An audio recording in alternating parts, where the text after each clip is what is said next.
ငါဝါရီဆိုးလိုက်တော့ကွာဒီရင်ရမှာပဲကျွန်တော်ပေါ့စိုးတပြရစီဒီဘာလျှောက်လုံးလာတော့ဒီအိမ်ကြီးကိုဘန်ကသိမ်းတော့မယ်ဆိုတာငါကြားလို့ဒီကိုလာခဲ့တာ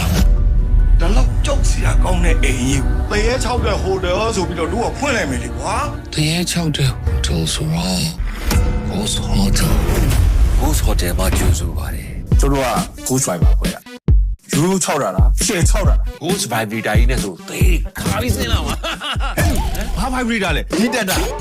တရေရှာတာအငွေ့တက်တယ်ညီလေးဘိုးခေါ်တယ်မတင်ဘူးလားတဲလဲတဲဆွဲလဲဆွဲမယ်ကျွန်တော်တရေနေနဲ့လဲဆွဲချင်တာမင်းတရေနဲ့ညီမတော့ရပါတယ်ဒီဟိုတယ်မတက်ဘူးပြတ်မယ်လို့ တတ်ပါလေဟိုတယ်တကူလုံးတမန်လုံးမှာယူချိုးပေးထားတာသူဂျူကလူရဲ့ဦးကျကလူးလေဦးကျကလူးမမောင်ကြီး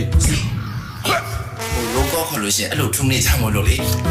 တို့ဟိုတယ်မှာအဲ့ဒီများလာပြီတရေ6တဲ့ကိစ္စကိုဘာရှယ်ပူပြင့်မှရတော့မှာနော်တရေကိုဖုံးနေများမားနေတာမသိဘူးကွာရဆိုအိမ်လုံးမရအောင်ချောင်းလန်းတတ်တယ်ရောနေကြတာကတော့တရေကြီးဒီပါတရေရှာလို့မတွေ့ဘူးဆိုဒီမှာတရေ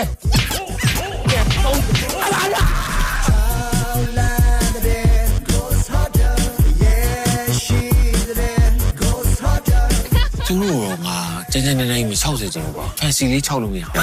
တို့ကမသိဘူးကိုရီးယား K-pop တွေလိုမျိုးလှက်ပလေး6ရမှာနော်ပြောငါတို့မိုက်ကယ်ဂျက်ဆန်လို6ဘူးဝတ်ထားမှာမျိုးလားကိုင်းပေါ်ရလေမိုက်ကယ်ဂျက်ဆန်နဲ့မတူတင်းနေတော့နဲ့တူနေရယ်ဒီ Ghost Hotel ထဲမှာတရေတွေတကယ်ရှိတယ်ဟာငါတို့ခေါ်တာပြတာနဲ့ပြန်ရောက်လာတာပဲခုတော့ငါတို့ထားခဲ့တော့ပန်းတီအတုံးလုံးတစ်လုံးမရှိတာ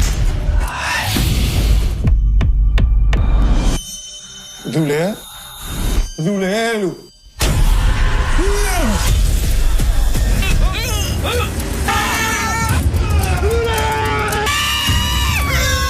ဒီနေ့ဝေးအောင်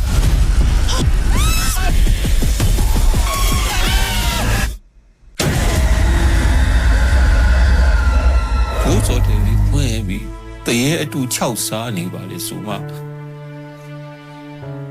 တရေစစ်တီကရောက်လာရတာတော့လို့